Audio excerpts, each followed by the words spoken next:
Boa tarde. É uma alegria estar na casa de Leon Denis e também uma pequena tristeza, porque ao observar ali eu percebi que eu estou realmente ficando careca.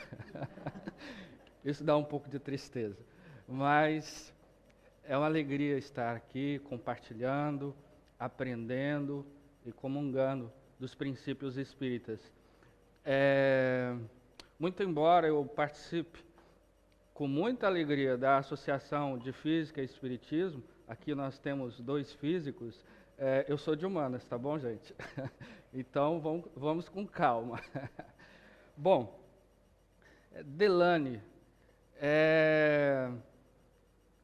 eu fiquei na viagem, em alguns momentos, meditando como começar, porque tratar de um gênio é muito complexo, porque a vida e a obra têm várias faces, vários instantes, momentos, e para alguém tão pequeno é difícil dedilhar toda a grandeza de um homem como foi Delane. E sempre me chamou a atenção um fato da vida de Delane, narrada por Allan Kardec, está na Revista Espírita, em outubro de 65. Delane, à época, tinha 8 anos de idade. Seu pai, o senhor Alexandre Delane, já era espírita há muito tempo. Desde o ano, por volta de 59, ele já havia se tornado espírita, o senhor Alexandre Delane. E Gabriel sempre ouvira os princípios espíritas em sua casa. E Allan Kardec vai intitular esse artigo com os vossos filhos e vossas filhas profetizarão. Narra-nos Allan Kardec que uma vizinha do senhor Delane, tendo ido procurá-lo em casa, pergunta para o garoto que atende à porta, Gabriel, onde estava o pai. E ele diz que o pai não estava. Estava fora. Ele estava sozinho em casa.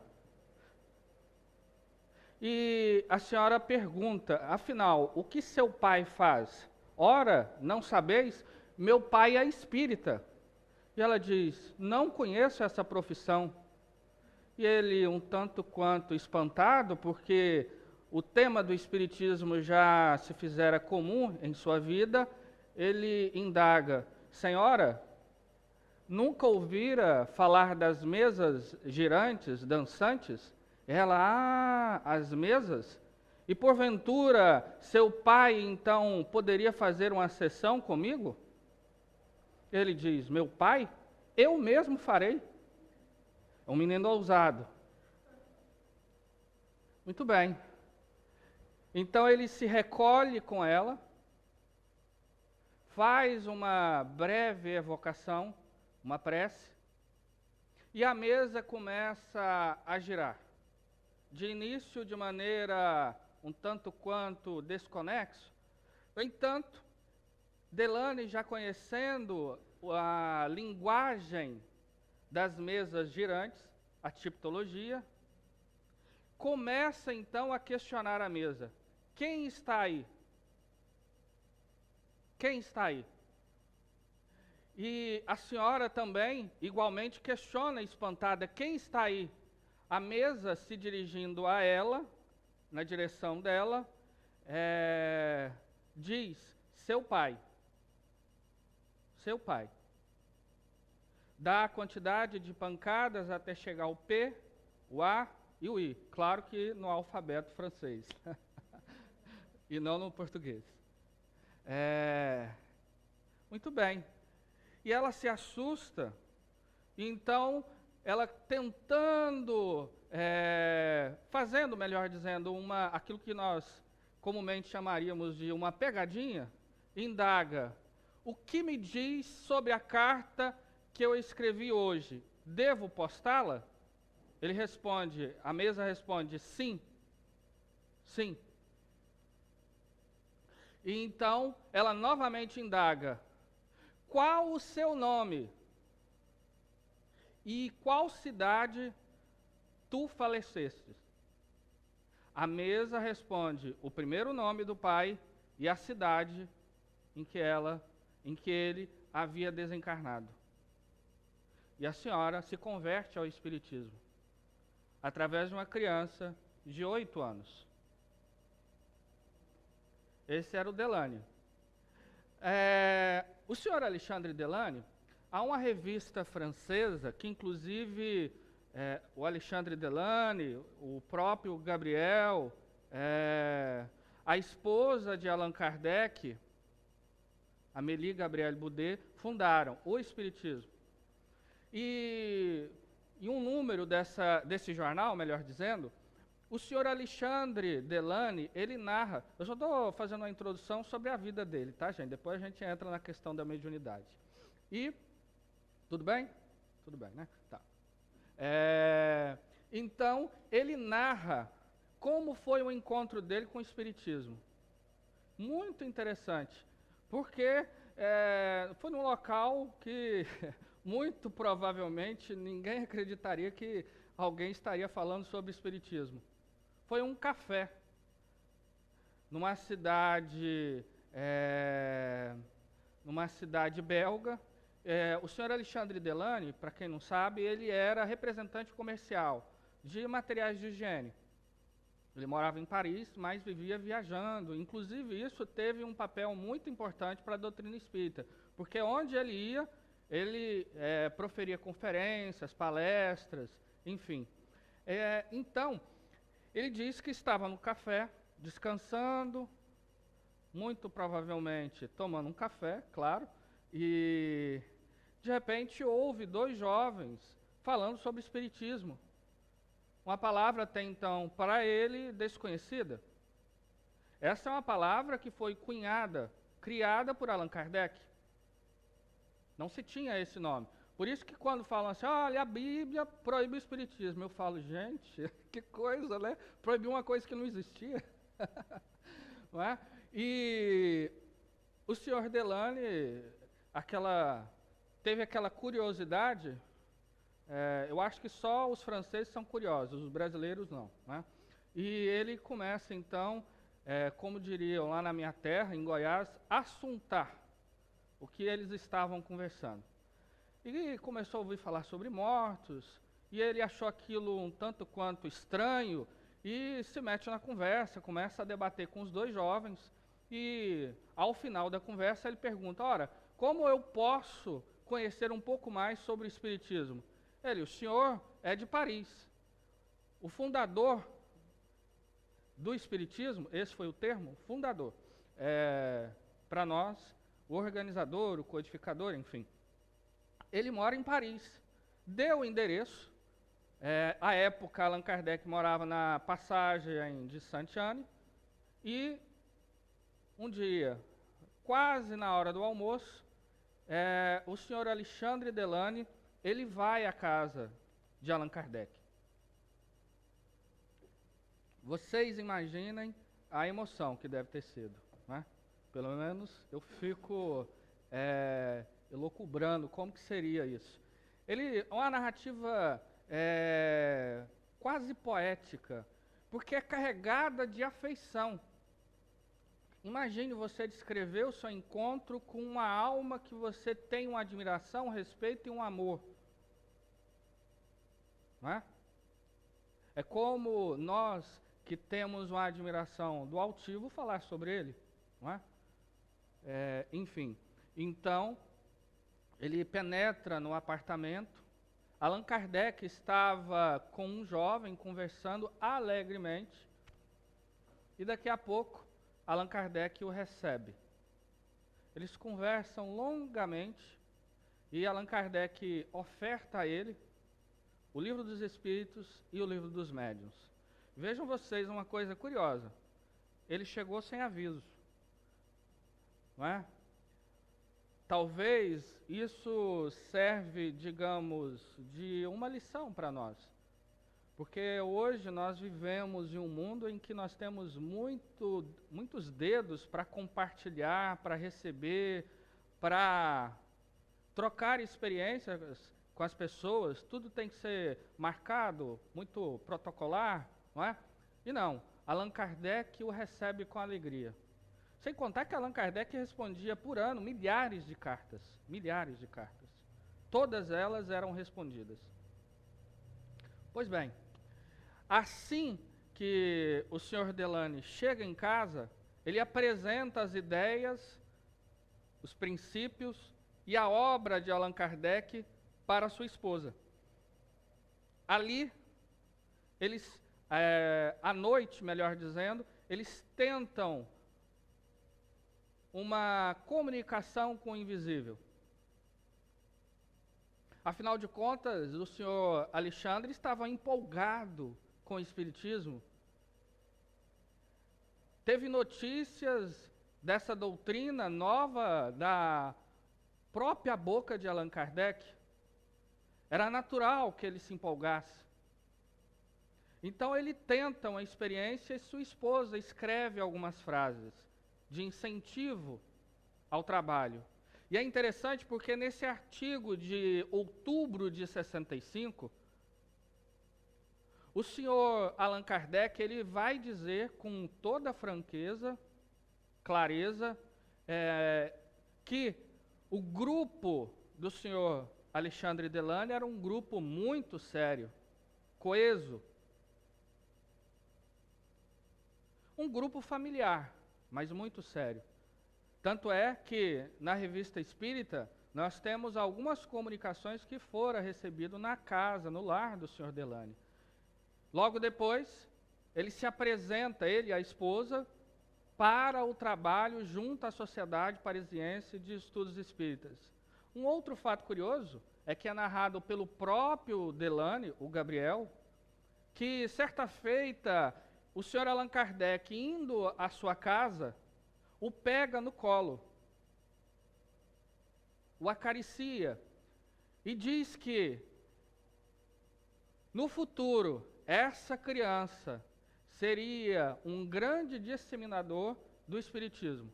Não são essas exatamente as palavras, mas é esse o sentido.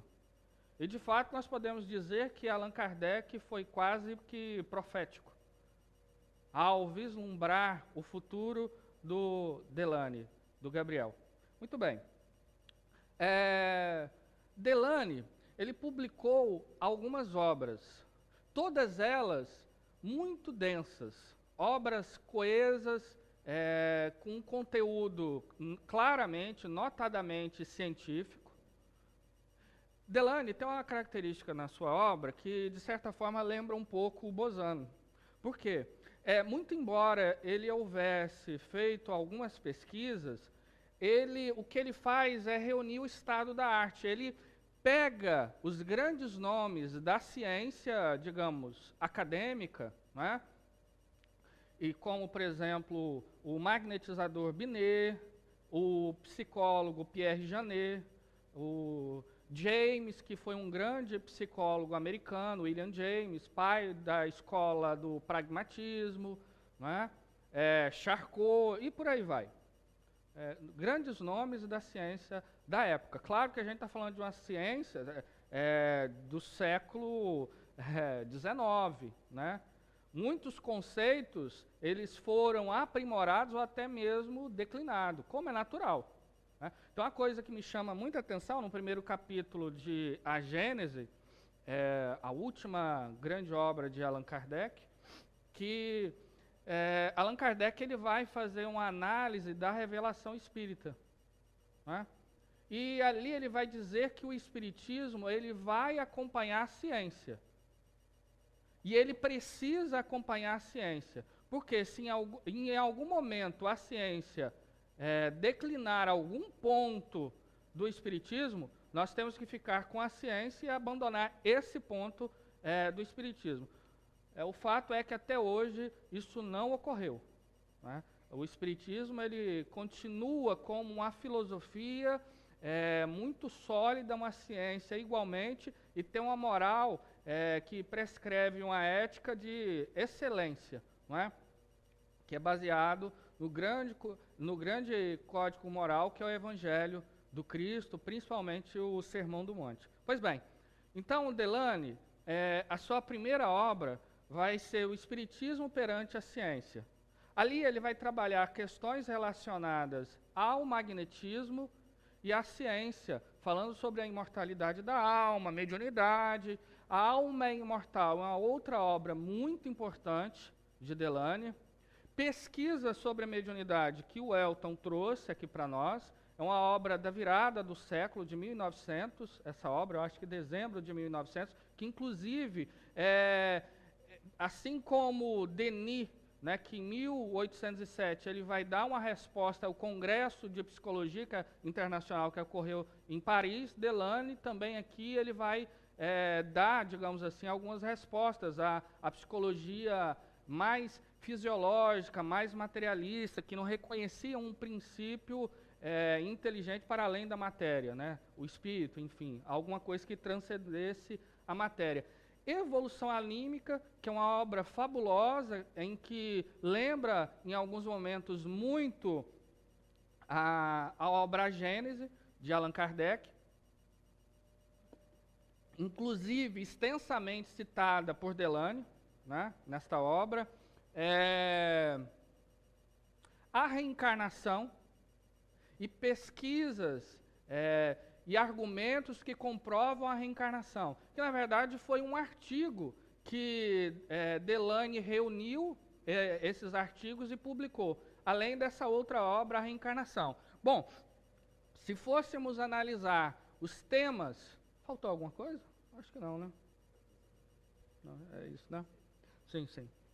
Bom, e a última obra do Delane, que não foi traduzida ainda, né? Quem sabe a AF não vai fazer isso, né?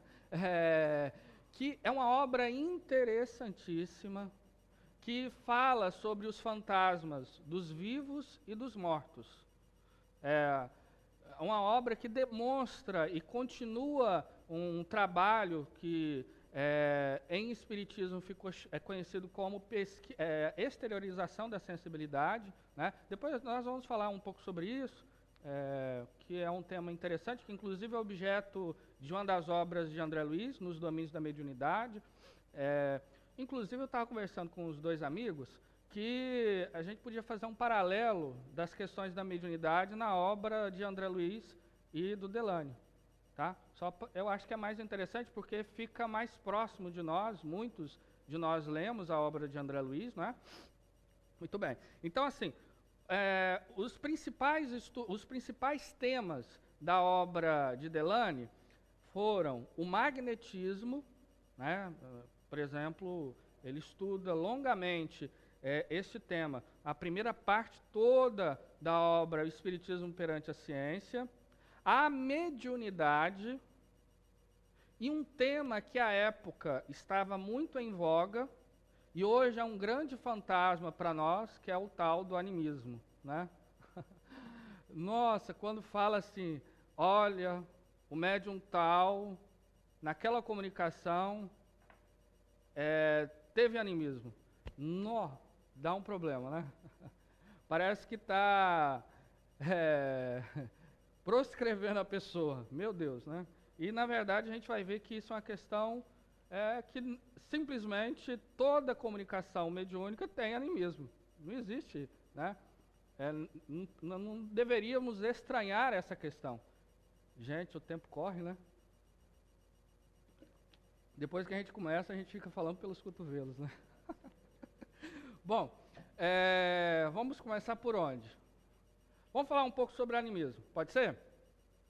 O animismo, esse tema já está na obra de Allan Kardec. Tranquilo? Tranquilo aí? Já está na obra de Allan Kardec, desde o Livro dos Espíritos.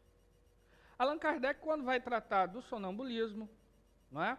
Quando ele vai tratar dos fenômenos emancipatórios da alma, o que hoje a gente chama, por exemplo, de desdobramento, tudo isso são fenômenos anímicos.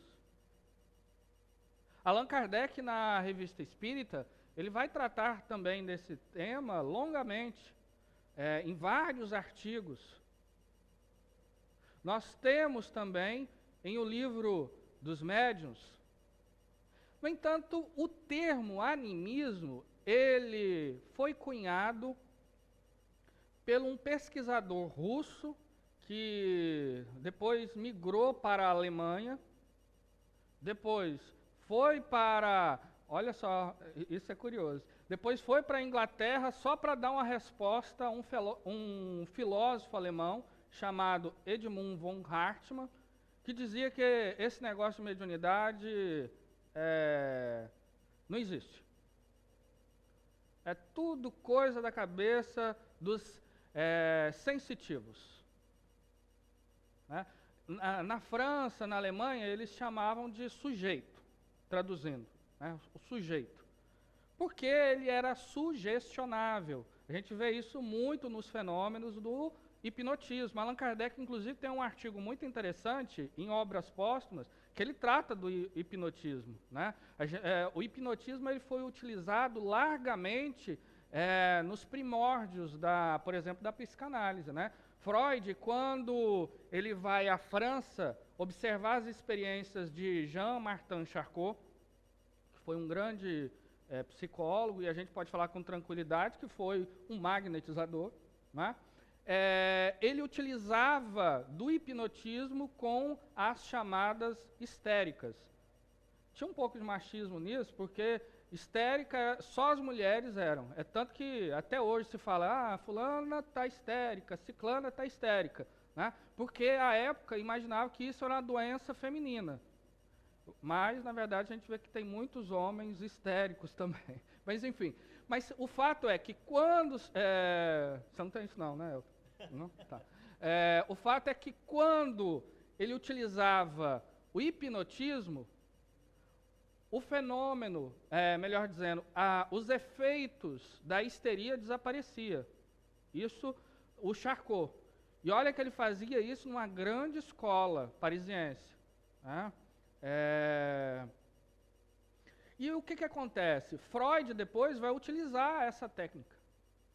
Inclusive com aquele caso famoso da Ana O. Né? E o hipnotismo ele vai se espalhar como um recurso terapêutico mesmo. E o fato é que, para muitos, então, todos esses fenômenos que se diziam da mediunidade nada mais eram do que um fenômeno que era provocado pelo próprio sujeito, pelo próprio médium. Ou seja, quando o espírito ditava alguma mensagem, escrevendo, falando, tudo isso, na verdade, era um fenômeno que o próprio médium estava provocando. Bom, nisso, em alguns casos, pelo menos se declarava que existia alguma coisa a mais do que meramente o cérebro. Nesse período, vai surgir alguns termos, como o inconsciente, o subconsciente, e era muito comum que se falava, isso é um fenômeno do inconsciente ou do subconsciente. Bom, alguns fenômenos eram desafiadores para essa tese, como, por exemplo, das materializações. Quando o espírito se materializa, afinal de contas, isso era um fenômeno provocado pelo próprio médium? E a resposta do Hartmann, e isso está na obra de Delane, para quem tiver curiosidade, na obra O Fenômeno Espírita, Testemunhos dos Sábios, né? Uma obra que Delane ele vai apresentar a opinião de vários sábios em vários países. Não é? Por exemplo, na Alemanha, ele apresenta o caso do Aksakov. Eu falei tanto do Aksakov e não disse o nome dele, né? É o Alexander Aksakov. Ele é russo, mas ele se radicou na Alemanha e ali desenvolveu várias pesquisas em torno do espiritismo, enfim. E o fato é que o Hartmann... Está dando para pegar, gente? Tá. Então, o fato é que o Hartmann disse que todos esses fenômenos, inclusive das materializações, tudo isso era um fenômeno provocado pela alma do próprio médium. Mas o senhor Aksakov falou, olha, não é bem assim. E ele entrou numa polêmica com ele em um jornal. Não é? O Hartmann, inclusive, escreveu uma obra chamada... O título, na verdade, é bem sarcástico. O nome da obra é O Espiritismo. Só que ele está falando que não existe espiritismo. E ele, então, faz uma crítica muito veemente. Ele era um filósofo alemão muito conhecido à época, e a obra se popularizou. Então, e uma das coisas que ele disse é o seguinte, olha, até hoje, eu nunca vi o médium e o espírito materializado em uma fotografia, porque ficou muito famoso as tais fotografias espíritas. Né? Então se tirava aquelas máquinas, né, enormes, eu não sou dessa época, mas eram câmeras fotográficas assim, enormes, que tinha aquela chapa metálica que demorava um tempo grande, enorme para se revelar, enfim. Então, à época existia um médium muito bom de materializações que moravam na Inglaterra, se não me falha a memória, em Manchester. Né?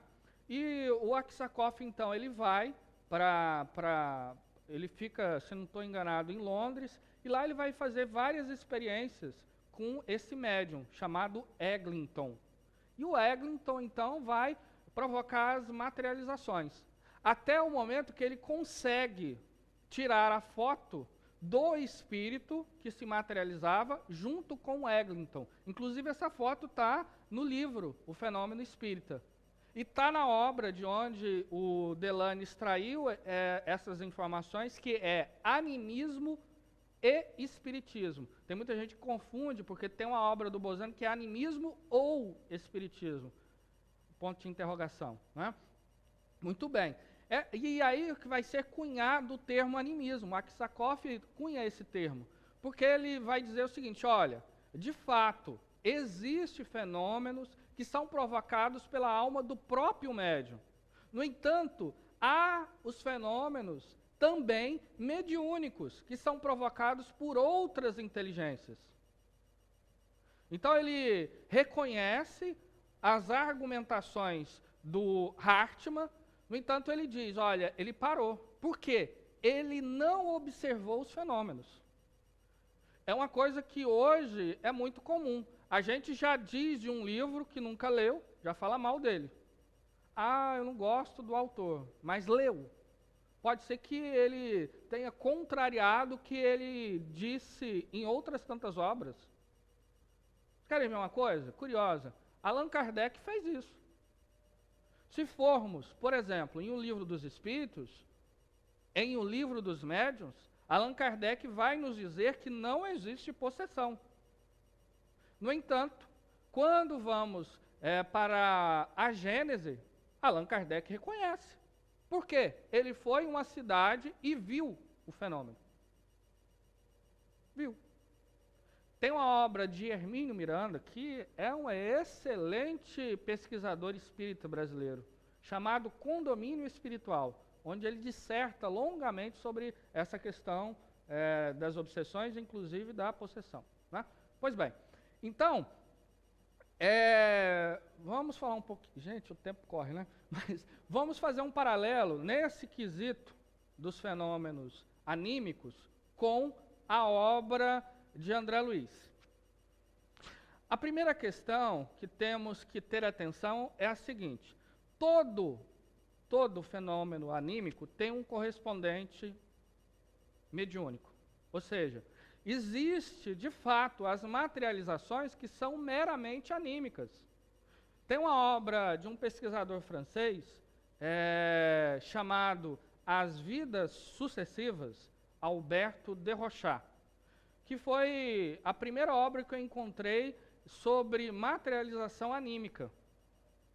Acho que é logo no primeiro capítulo da segunda parte da obra, onde ele fala de um médium, olha só que curioso, que ele estava na câmara de materializações, e alguém pergunta se ele poderia materializar, evocar e materializar um escritor francês, agora não me vem à memória o nome do escritor francês, que havia desencarnado recentemente.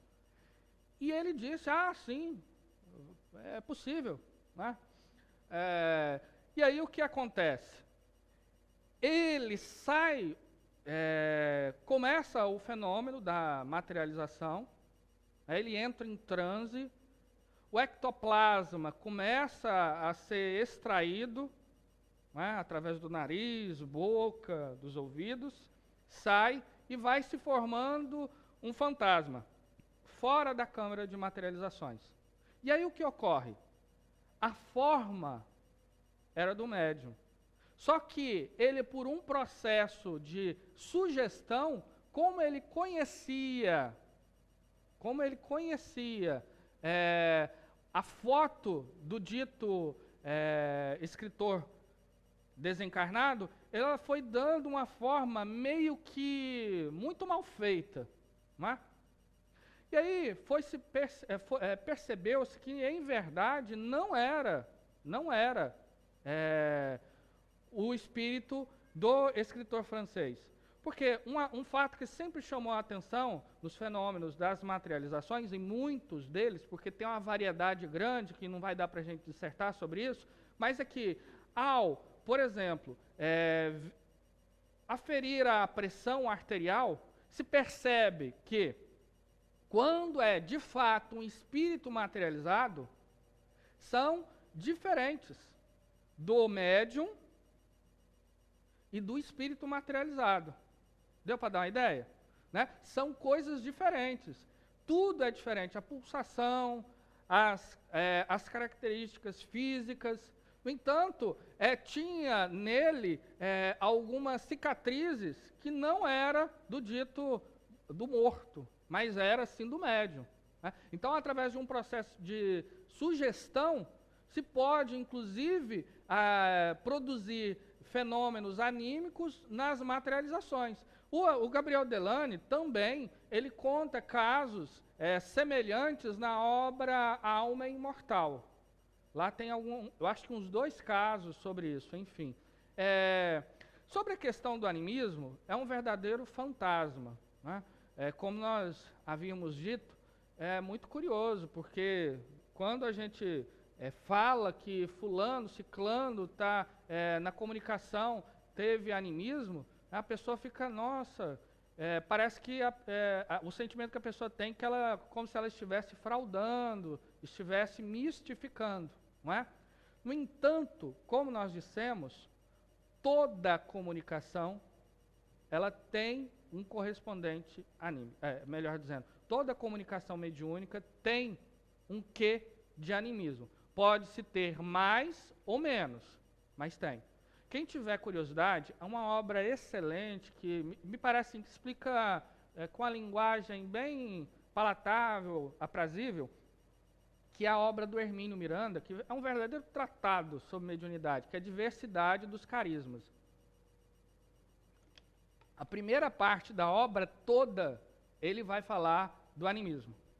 Ele vai falar... Tranquilo? Tá. Ele vai falar do animismo. Muito bem. O que acontece? Na obra de André Luiz, nós temos algumas delas tratando do tema. Né? No Mundo Maior, o instrutor Calderaro, que é um grande conhecedor da mente humana, não é? No capítulo 9, chamado Mediunidade, ele vai falar sobre o animismo. Igualmente, na obra Nos Domínios da Mediunidade, temos ali um capítulo extenso sobre animismo. E, claro, Mecanismos da Mediunidade também tem um tema, melhor dizendo, tem um capítulo específico sobre animismo. Vamos pegar, então, essa questão dos domínios da mediunidade. Melhor dizendo, no Mundo Maior, que eu acho que, para mim, é o melhor exemplo. Né? A gente começa por aí.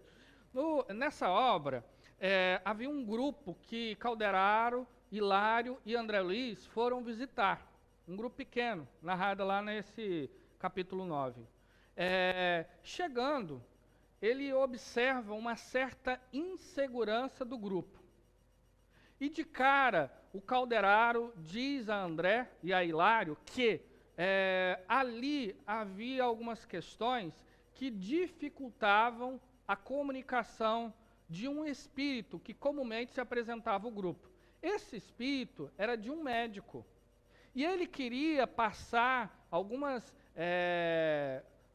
orientações muito específicas, inclusive com termos da medicina, para o grupo, orientando-os a realizar um trabalho de cura espiritual, né? Um trabalho vinculado às questões também da saúde do corpo e do espírito. Pois bem, só que ele encontrava na médium, algumas limitações. A principal era de caráter, digamos assim, intelectual. Por quê? Como na médium ele não encontrava afinidade com o tema, ela não entendia nada sobre medicina, seria a mesma coisa algum espírito querer falar por mim sobre física. Ia sair uma coisa muito torta mesmo, né? Enfim, então ela tinha algumas limitações, a comunicação saía muito truncada. Significa que ela estava mistificando? Não.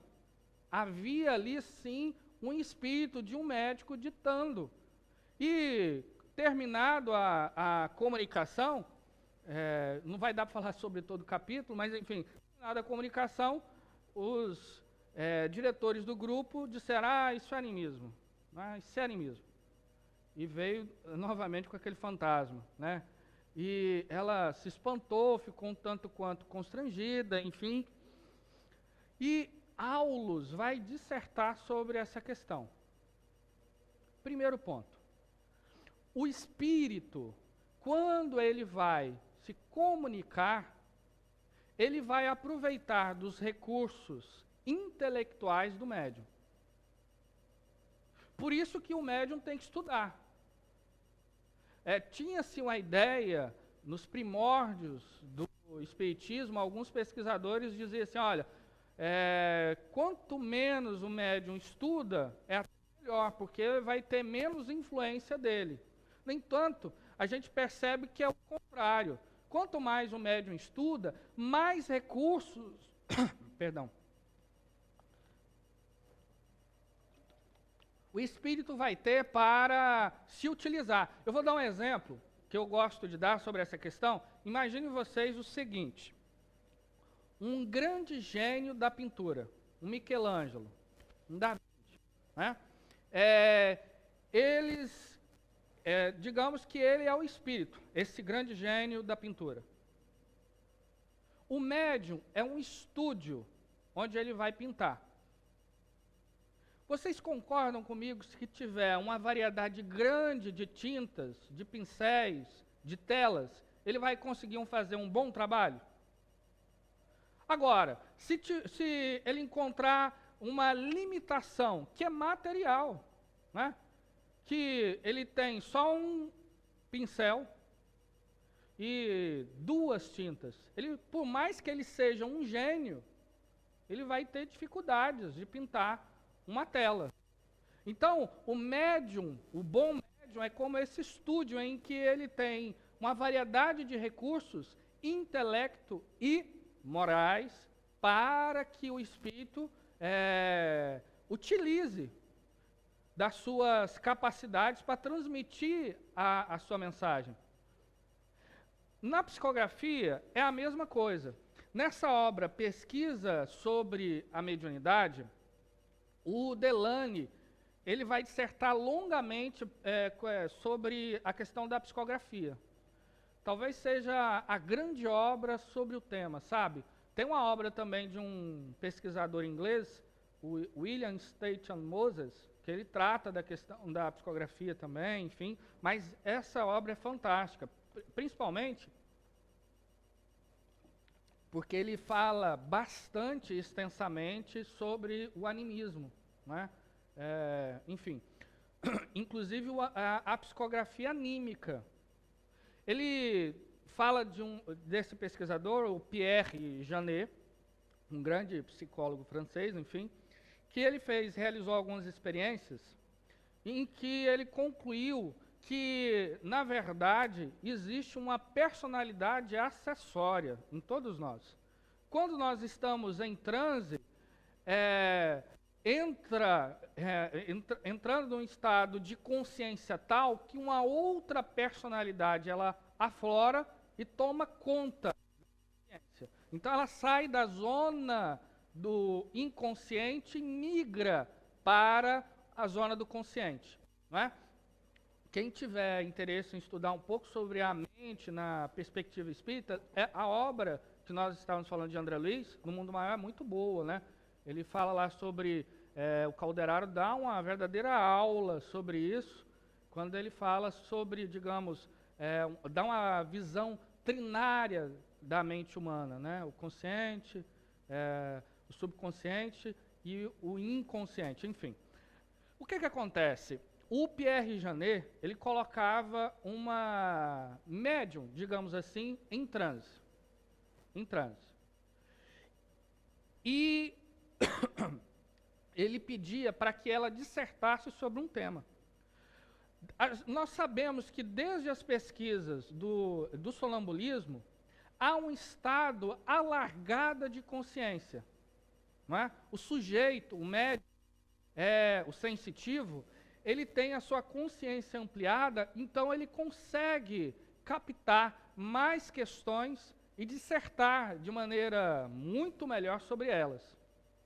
Mesmo pessoas incultas conseguem fazer isso. Depois nós vamos justificar por quê. Pois bem, então ele dava para ela um tema, ela escrevia com uma velocidade grande e dissertava. Ao voltar ao estado de consciência, né,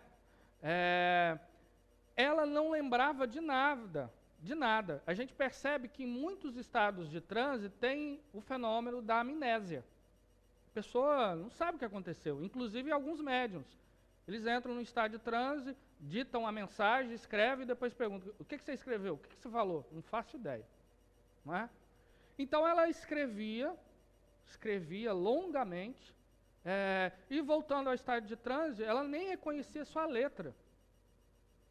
Ela não sabia o que havia escrito.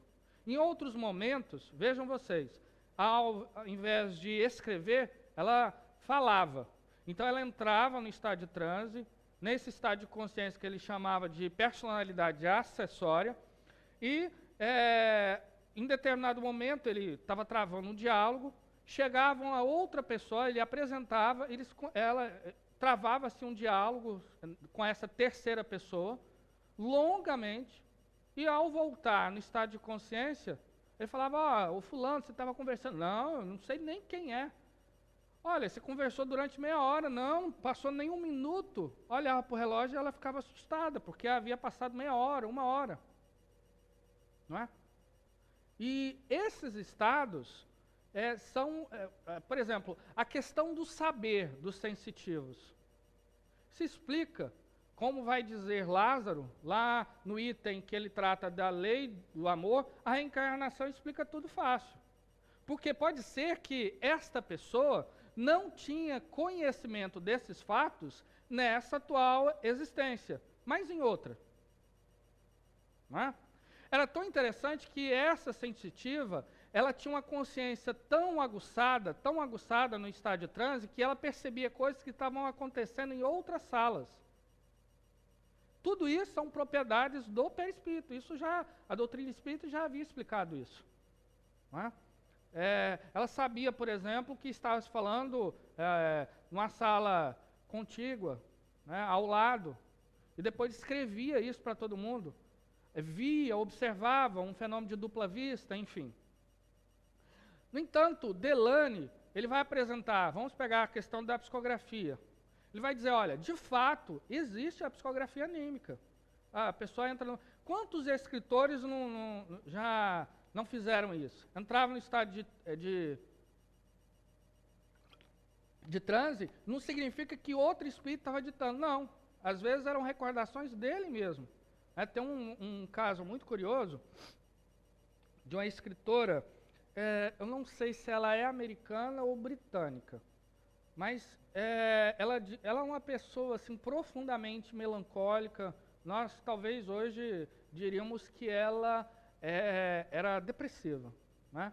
E nesses momentos de uma certa nostalgia, ela começava a escrever compulsivamente. E surgiram obras belíssimas, né? Como, por exemplo, Médico de Homens e de Almas, falando sobre Lucas. Na verdade, tudo isso era recordações.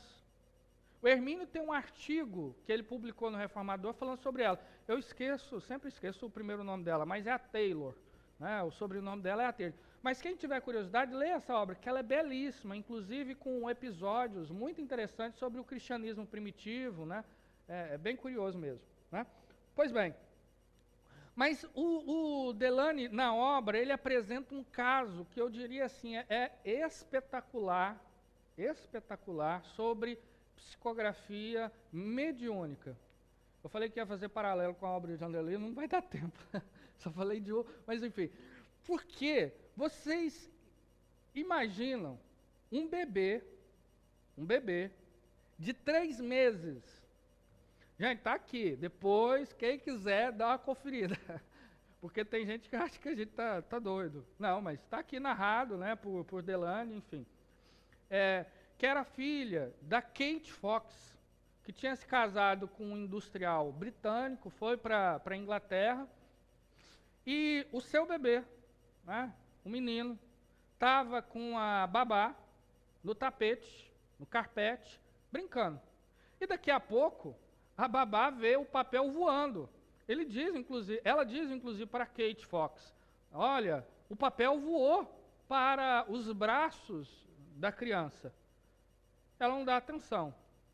Daqui a pouco, a criança começa a escrever. 3 meses. E aí o que acontece? A criança, ela dita uma carta da avó, da sua avó. A mãe a mãe do seu pai. Falei certo? Falei.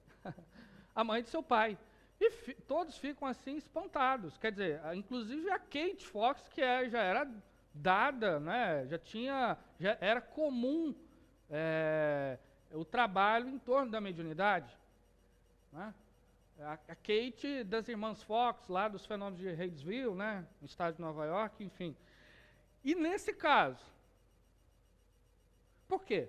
Um bebê de 3 anos, eu acho que vocês vão concordar comigo que ele não tem nem capacidade psicomotora, né? 3 meses, não consegue coordenar os braços, não tem linguagem, não sabe escrever. Vocês já viram algum bebê de 3 meses escrever? Eu nunca vi. E aí? Animismo isso? Então, o Delany, enfim, a gente está fazendo só um resumo rápido, ele vai apresentar uma quantidade grande de casos nessa obra, inclusive apresentando os autógrafos de muitos desencarnados. Porque eu posso dizer assim, olha, é animismo, mas não há ninguém, pelo menos na perspectiva da grafologia, que é uma ciência que estuda as assinaturas, não é? Que consiga imitar uma assinatura. A assinatura nossa revela traços da nossa personalidade, da nossa identidade. O estilo. O Bozano tem uma obra fantástica dele, que é Literatura de Além Túmulo. Nessa obra, ele apresenta o retorno de vários autores desencarnados. Por exemplo, o Charles Dickinson, que é um grande escritor da era vitoriana, né, um crítico lá da Revolução Industrial, que continua um romance que ele não havia acabado. O Hermínio Miranda, inclusive, traduziu essa obra, através de um mecânico analfabeto do outro lado do Atlântico, nos Estados Unidos, né? Naqueles rincões assim mais afastados dos centros, dos grandes centros urbanos, a pessoa não fazia ideia de que pessoa era essa, né? Charles Dickens. E é incrível, porque ele continua com o mesmo estilo e de onde ele havia acabado, parado, melhor dizendo, a obra, né? E ele, através da mediunidade, ele termina a obra, o mistério de Adrian Wood, se eu não estou enganado. Se não é isso, é quase isso. Bom, então, a mediunidade, dentro da perspectiva de Delany, principalmente nessa obra, tem uma variedade de argumentos que comprova a sua realidade. Agora, com isso, ele não quer dizer que não exista o animismo. Existe, de fato. No entanto, a realidade também da mediunidade é incontestável. Lendo a obra de Delany, A Alma Imortal, o Fenômeno Espírita, o Espiritismo perante a Ciência, mas principalmente pesquisa sobre a mediunidade, fica claro isso para nós, né? E é interessante, gente, enfim, não vai dar tempo, que já passei do horário, mas assim, a gente encontra, muitas pessoas perguntam assim, por que ler Delany, por que ler Flammarion, por que ler Bozano, enfim, Gelei? A gente encontra uma correspondência profunda com a obra, por exemplo, de André Luiz, né? Muitos dos casos apresentados na obra de André Luiz já foram dissertados nas obras desses grandes autores, né, que geralmente se chama os clássicos do Espiritismo, enfim. E é sempre muito interessante que voltemos a essas obras. A Dona Ivone do Amaral Pereira, na obra Devassando o Invisível, ela faz quase que um apelo à leitura dessas obras. Hoje estão quase que esquecidas, né? Mas é preciso, e esse trabalho da AF é muito louvável, de resgatar o pensamento desses grandes autores, porque faz parte do patrimônio espiritual do Espiritismo. Eles deram testemunho, muitos deles consumiram sua vida em favor e em defesa do Espiritismo, e é uma pena que hoje a gente os vê, né, tão distante da história. Então, na verdade, eles estão próximos de nós, né? Enfim, era isso. Então, um abraço, e se tiver alguma questão, a gente tenta responder. Um abração.